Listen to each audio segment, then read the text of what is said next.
Assalamualaikum warahmatullahi wabarakatuh. Perkenalkan, nama saya Rizky Abdul Wibowo dengan NIM 23061150962 dari Prodi Pendidikan Jasmani Kesehatan dan Rekreasi atau yang disingkat PJKR. Di sini saya akan menjelaskan atau menerangkan tentang konsep pengukuran dan cara latihannya, health relative fitness dan skill relative fitness.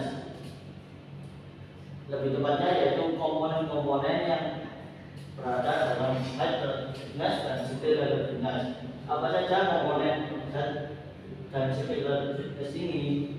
Untuk yang health relative fitness ada 5 komponen. Yang pertama yaitu cardiovascular endurance, yang kedua muscular strength, yang ketiga flexibility, yang keempat body composition, untuk yang terakhir muscular endurance. Untuk skill fitnessnya ada 6 komponen, yaitu yang pertama agility, yang kedua balance, yang ketiga coordination, yang keempat power, yang kelima reaction team, dan yang terakhir speed. Oke, next. Nah, yang pertama sesuai dengan di slide yang pertama tadi kan konsep. Jadi kita akan menjelaskan tentang konsep terlebih dahulu. Next. Oke, untuk slide di sini yaitu menerangkan tentang konsep dari komponen health related fitness. Untuk yang pertama di sebelah kanan sendiri yaitu cardiovascular endurance atau daya tahan kardiovaskular. Untuk komponen ini, komponen cardiovascular endurance yaitu kemampuan sistem jantung, paru-paru, dan pembuluh darah dalam mendistribusikan oksigen ke otot selama aktivitas fisik dalam waktu yang lama. Untuk yang kedua, muscular strength atau kekuatan otot. Komponen muscular strength ini yaitu kemampuan otot dalam menghasilkan daya maksimal dalam satu kali usaha atau kontraksi. Untuk komponen yang ketiga flexibility dengan komponen kemampuan sendi dan otot untuk bergerak dalam rentang gerak yang luas tanpa mengalami cedera sama sekali. Untuk komponen yang keempat yaitu body composition. Body composition ini atau komposisi tubuh mempunyai konsep perbandingan antara massa lemak dan massa tanpa lemak dalam tubuh yang mencerminkan tingkat kesehatan dan kebugaran seseorang. Untuk komponen yang kelima dan terakhir muscular endurance mempunyai konsep kemampuan otot dalam melakukan kontraksi berulang dalam jangka waktu yang lama tanpa mengalami kelelahan. Next. Nah, dengan perbandingan slide ini juga berarti penjelasan tentang konsepnya yang di sini sudah berarti skill relative fitness. Untuk yang atas sendiri yang ditandai dengan huruf A yaitu agility atau kelincahan. Agility ini mempunyai konsep kemampuan tubuh untuk bergerak dan mengubah arah dengan cepat serta tetap menjaga kontrol tubuh.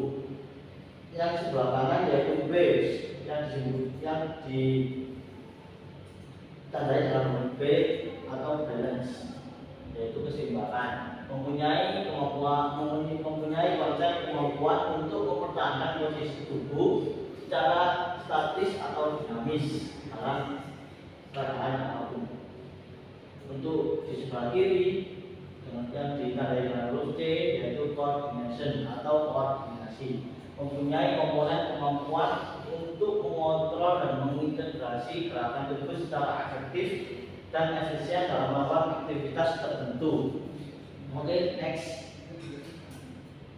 Nah, saat ini masih menjelaskan tentang komponen skill fitness. Yang di atas ditandai huruf P itu yaitu power atau daya ledak otot. Power ini mempunyai komponen kombinasi antara kekuatan dan kecepatan untuk menghasilkan tenaga dalam waktu yang sangat singkat. Untuk yang sebelah kanan yang ditandai huruf R yaitu reaction time atau mempunyai konsep waktu yang dibutuhkan tubuh untuk merespon suatu stimulus atau rangsangan eksternal. Untuk yang di sebelah kanan pojok kiri itu ditandai dengan huruf S yang mengartikan speed atau kecepatan. Mempunyai konsep kemampuan tubuh untuk bergerak dalam waktu sesingkat-singkatnya dalam jarak tertentu. Oke, next. Nah, dari konsep kita berpindah untuk pengukuran. Next. Nah, ini yaitu cardiovascular endurance atau daya tahan kardiovaskular. Itu adalah komponen dari heart fitness. Untuk pengukuran daya tahan kardiovaskular ini bisa dilakukan blood test atau multi-stage fitness test. Untuk yang kedua tes ukur, yang ketiga Harvard test. Nah, untuk contoh dari pengukuran yang pertama yaitu berlari bolak-balik secara 20 meter sesuai irama beat yang semakin cepat. Untuk contoh yang kedua dari tes ukur ini yaitu lari selama 12 menit dan mengukur jarak yang ditempuh. Untuk contoh yang ketiga, melakukan naik turun bangku setinggi 45 cm selama 5 menit dengan kecepatan tertentu, lalu mengukur denyut jantung kemudian. Tapi nggak harus 45 cm sih, ya disesuaikan dari kemampuan kita tersendiri. Oke, next. Untuk yang kedua, komponen yang kedua, muscular strength ini, cara mengukurnya yang pertama yaitu satu repetition maksimum atau yang disingkat menjadi 1 RM. Yang kedua menggunakan grip strength test. Yang untuk contoh yang pertama ini dari 1 RM ini yaitu mengukur beban maksimum yang dapat diangkat dalam satu kali ulangan pada gerakan seperti squat, bench press atau deadlift. Contoh dari grip strength test yaitu menggunakan dinamometer genggam untuk mengukur kekuatan genggaman tangan yang seperti ini, yang kayak memegang rem sepeda itu. Oke, next. Untuk komponen yang ketiga yaitu flexibility. Untuk pengukuran flexibility sendiri yaitu menggunakan sit and stretch test. Yang kedua shoulder flexibility test. Untuk contoh yang sit and stretch test ini yaitu mengukur seberapa jauh seseorang bisa menjangkau ujung kaki dari posisi duduknya. Untuk contoh yang kedua yaitu mengukur tentang gerak sendi bahu dengan menghubungkan tangan di belakang punggung.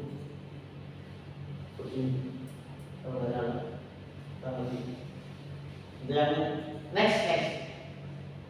Untuk komponen yang ketiga yaitu body composition atau komposisi tubuh. Dalam body composition ini pengukurannya yaitu menggunakan body mass index atau yang disingkat BMI, bukan BMI. Yang kedua skin form atau measurement. Yang ketiga bioelectrical impedance analysis dengan BPA. Ya. Untuk contoh yang BMI yaitu menghitung perbandingan berat badan dan tinggi badan.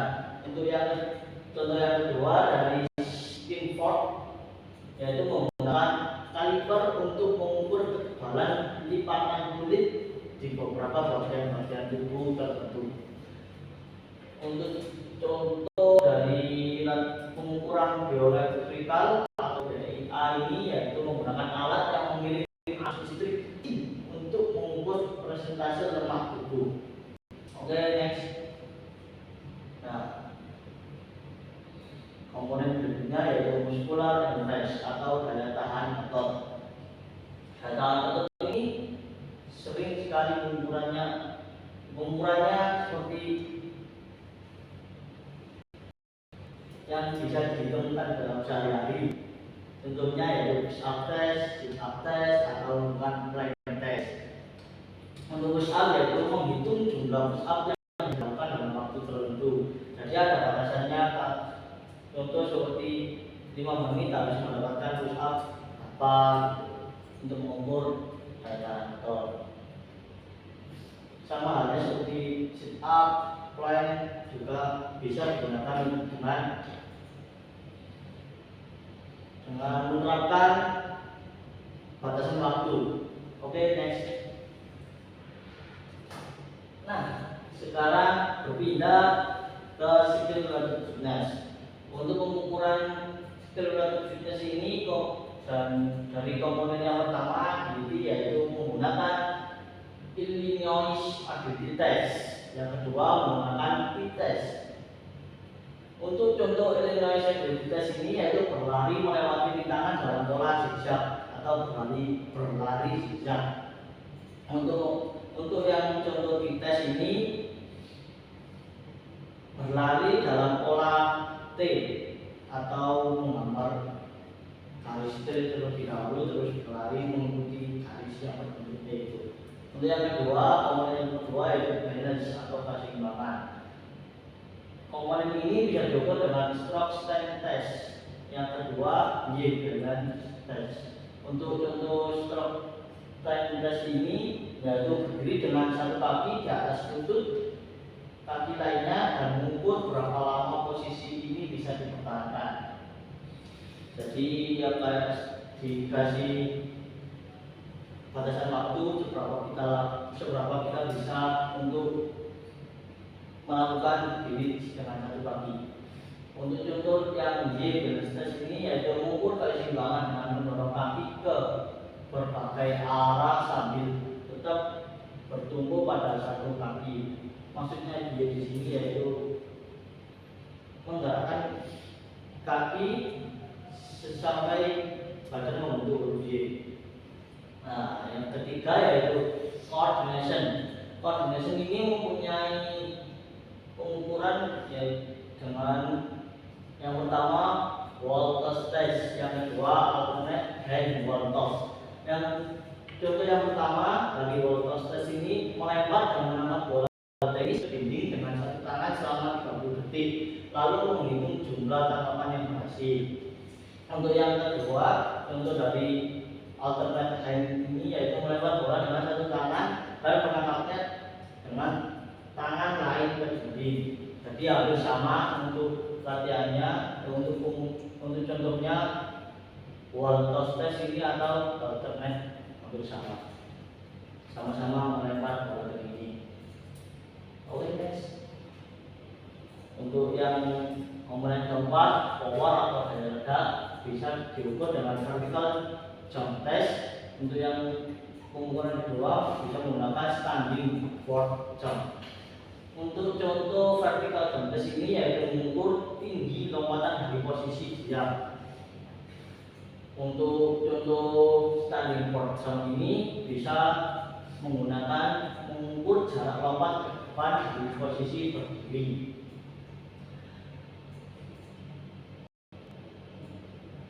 Komponen yang kelima yaitu reaction time atau waktu reaksi, dapat mengukurnya dengan rule drop test dan online reaction time test. Untuk contoh rule drop test ini yaitu seorang menangkap penggaris yang dijatuhkan tanpa peringatan dan jarak jatuhnya diukur. Untuk contoh online reaction time test ini bisa menggunakan perangkat lunak atau aplikasi untuk mengukur kecepatan respon terhadap stimulus visual atau suara. Dan komponen yang terakhir, speed, dapat diukur dengan sprint 40 meter dan 10 meter sprint test. Untuk sprint 40 meter ini bisa mengukur waktu yang dibutuhkan untuk berlari sejauh 40 meter.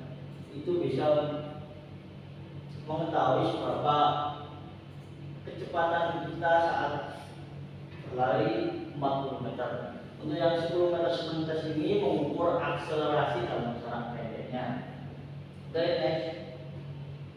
Nah, kita sudah melewati konsep pengukuran, sekarang latihannya. Untuk slide yang ini menerangkan tentang latihan alertness, komponen alertness. Itu komponen yang pertama.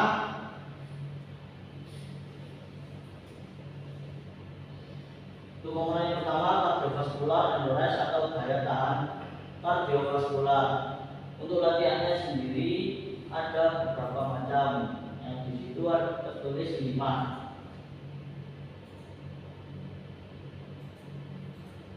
Latihannya yang pertama yaitu lari jarak jauh, bersepeda, berenang, lompat tali, serta HIIT atau High Intensity Interval Training. Untuk komponen yang kedua, muscular strength, yaitu atau kekuatan otot dapat dilatih dengan angkat beban atau weightlifting, body weight exercises, dan yang ketiga resistance band. Bener Ki. Apa? Terus. Untuk komponen yang ketiga, flexibility atau fleksibilitas dapat dilatih dengan peregangan dinamis dan statis. Kemudian bisa dilatih dengan yoga atau pilates. Yang terakhir dapat dilatih dengan foam rolling.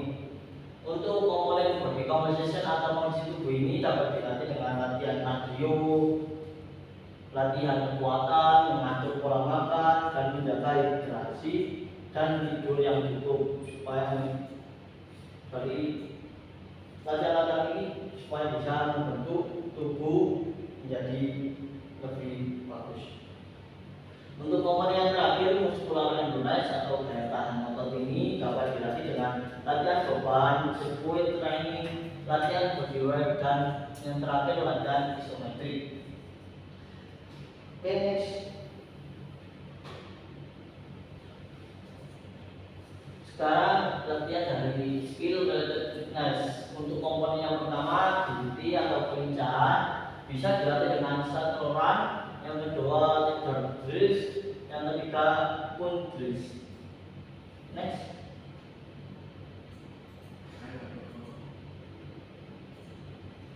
Untuk komponen yang kedua, balance atau keseimbangan, bisa dilatih dengan diri dengan satu kaki selama beberapa detik.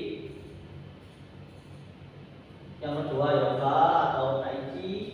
Yang ketiga, baseball exercise. Next. Untuk komponen yang ketiga, coordination atau koordinasi, dapat dilatih dengan menggunakan dribbling bola basket atau sepak bola. Yang kedua, lompat tali. Yang ketiga, melempar dan menangkap bola dengan satu tangan ke dinding. Next. Untuk komponen yang keempat, yang berikutnya, power atau daya ledak, bisa dilatih dengan plyometric exercise dan medicine ball cross. Yang terakhir, sprint dengan resistensi. Next. Komponen yang berikutnya yaitu reaction time atau waktu reaksi, dapat dilatih dengan 3 cara, yaitu siap dengan menggunakan game, lebih tepatnya yang pertama yaitu siapa cepat duduk, yang kedua menangkap penggaris, yang ketiga tepuk reaksi. Next. Komponen yang terakhir, speed atau kecepatan, ini bisa dilatih dengan sprint interval. Yang kedua sprint, hill sprint, yang ketiga resistance training. Next. Nah, sudah berakhir penjelasan dari konsep, kemudian pengukuran serta latihan dari height relatedness dan skilledness. Itu tadi penjelasan materi dari saya yang sudah saya sebisa mungkin saya tunjukkan. Kalau ada salah kata dan salah pengucapan, mohon maaf, kurang lebihnya mohon maaf. Saya mau undur diri. Assalamualaikum warahmatullahi wabarakatuh. Pas 60 menit. Piro?